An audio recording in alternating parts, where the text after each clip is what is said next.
First off, congratulations, not just on a great game, but also on your daughter and the Community Assist Award. Thank you. Can you just tell us a little bit about what it was like getting back into the game tonight?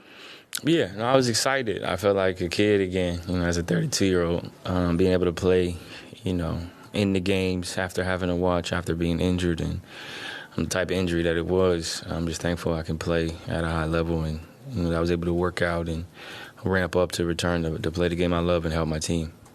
I mean, was there any part of you, early in that process where it's like, it could be a long time, or what was the concern level? I was concerned because it's the second time, and I was like, let's just make sure this isn't, genetics or anything like that. So just speaking to the pulmonologists and the experts and just trying to get more imaging and just to get a better understanding, like, was this trauma or do I have some issues that we need to be worried about? And it was a trauma-related injury because of the broken rib or the impact of, getting hit. And it's funny because I got hit going up for a layup against Boston when I was in Portland. I was exposed. I was up, and I got hit. And it was a similar situation when I went for the loose ball. I reached, and I got hit when Trey hit me. But I was a little worried because, you work so hard to play this game, and you don't ever want to have those types of health issues, that extend beyond basketball, right? You want to play, you want to leave your mark, and you want to move on and live a long, healthy, happy life. So I was a little worried, but then once I got more feedback, and then once I seen how I felt, 3 days, 4 days in, once I started working out, got on the bike first, I started treadmill, and I started running, and I was like, oh, okay, like I'm going to be fine. And then it was resolved pretty quickly. I was on oxygen, and that was the weird part, right, being on oxygen. I felt like an old person. I was on oxygen for a while. I looked at my wife, and I was like, is this what it's going to be like when I'm older? You know what I mean? Like pushing the oxygen to the bathroom and stuff. But I did that for 4 or 5 days, and then I felt great in terms of my breathing. And then I was just about ramping up and getting ready to return, just trying to figure out when that would happen. So you're just sitting on the couch with, the mask? I got pictures, but I probably never share them. My son was trying to pull the thing off of my face. He was like, "What is that?" But yeah, it's just I'm just thankful. It was a interesting process. It gave me some time to just collect myself, to settle, be with my family, enjoy the process of the birth of my daughter, and it gives you perspective. You always reflect through good and bad when things happen. You get a better appreciation of life, a better appreciation of what you are able to do on a day-to-day basis. I wasn't able to go on walks. I couldn't walk my dog. I couldn't push the stroller.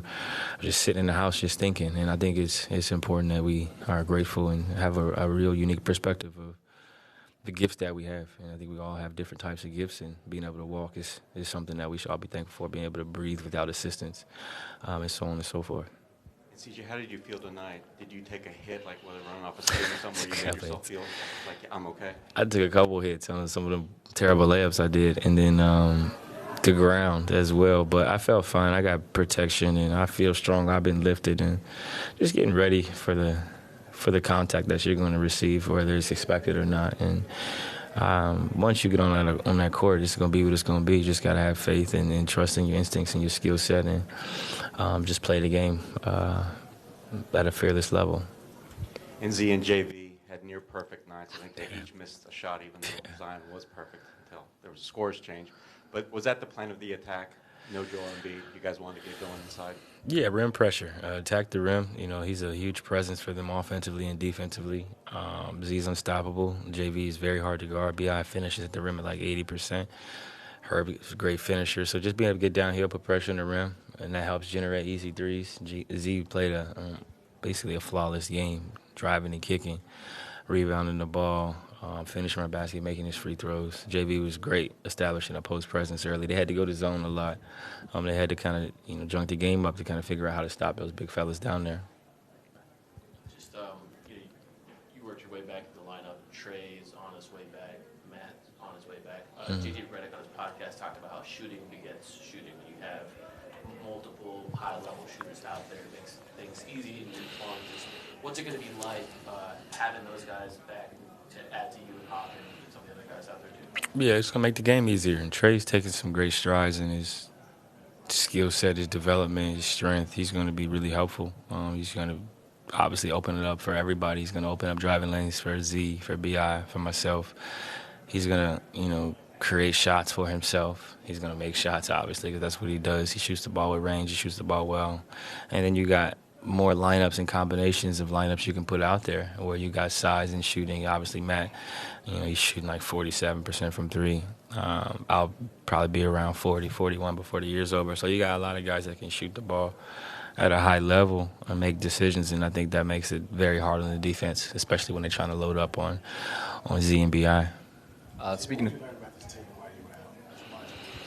Oh, yeah, I mean, they've been through adversity before in terms of starting off with losses, in terms of injuries, in terms of being in and out of the lineup, playing time. Everybody has a story and everybody has a journey. So, they're battle-tested. Guys have worked on their skill set. They've developed. They've gotten better, and I think they've showed it. Everybody from Dyson, to Herb, to Jose, to Najee. Everybody's kind of gone through their own individual battles and collective battles as a team, and I think they show growth. They've shown maturity and ability to kind of overcome different obstacles in their lives. Speaking of, I guess, guys and you being out, what were some of the advantages you can kind of take back from, watching from afar? Sometimes it's hard to see things when you're up close. What were the things that you kind of saw, like, hey, I can help this to, like, Zion and Brandon? Yeah, I think it's just spacing, steadying the ship, right, down the stretch of games. I told them, after the end of the shoot-around, we 6 possessions away from having 4 less losses, right? It's execution. It's thinking the game. We're already talented, understanding who we want to get in certain matchups, play calling. What are we calling the last 2-3 minutes of the game? Like, we got to be thinking about that, and I wasn't here to tell them. And it was great for them to kind of learn on their own. Now I'll be here to tell them. I'll be here to kind of demonstrate. I want to run this. I want you in this action. You get the ball here. So I can help with that stuff down the stretch of games. But I think it's just an understanding of the game. Like, I played for so long. I know spacing. I know spaces. I know where they like the ball at. I know where we can be most successful. Obviously, I got to take care of the ball and do the little things. But I think right away I help with that stuff. And then, it was like, 3 weeks of just me working out and watching film. So it's a nice break for the body. It's a nice break for the mind. So come back a little bit more fresh, a little bit more pep in your step. And when you work a certain type of way, it's easier to transition back to playing. The team qualified for the quarterfinals in-season tournament. Just when you all found that out, presumably last night, like, just what was the general vibe of finding out that you guys are advancing? And then I know you talked about how you're going to be probably clear to fly by then because past the 4-week mark. Was there any concern that you might either have to miss that or find a way to bust yourself out or something? No, we had looked at the schedule 2 weeks ago, and obviously I'm a part of the competition committee, so I know the schedule before it comes out.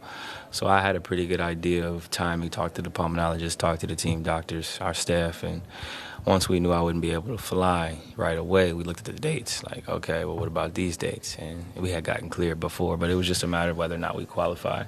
Honestly, I watched the last 3 minutes of the Dallas-Houston game, then I went to sleep. I didn't know where we was going to play at. I just knew that we was in. And I woke up, and the Warriors had lost, and I was confused because they was up by so much when I went to sleep. And then I found out we was going to Sacramento, so I was like, damn, that's a long flight.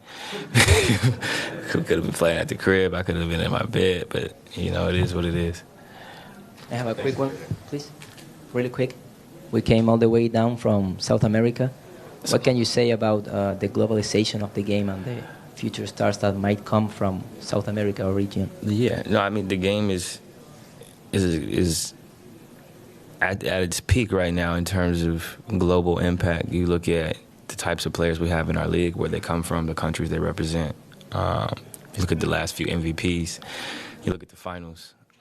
Historically, right, you got European players. You got players that are coming from all over the globe who are impacting the game and becoming stars. And then you got the NBA as a whole, strategically, playing games in different parts of the world, strategically trying to develop talent in different parts of the world. I think it's great for our game. I think it's great for the sport. My brother has played overseas for 12, 15 years, I think. And I've watched a lot of games. I watch most of his games, and I think the way the game is played abroad is beautiful to watch. It's skill, it's development, it's, getting the most out of the least at times. And I think it's really great for our sport, and I wish we would adopt a lot of, the habits of what I've seen in international basketball. Thanks, CJ. Thanks, CJ. Appreciate it. Yeah, have a good one.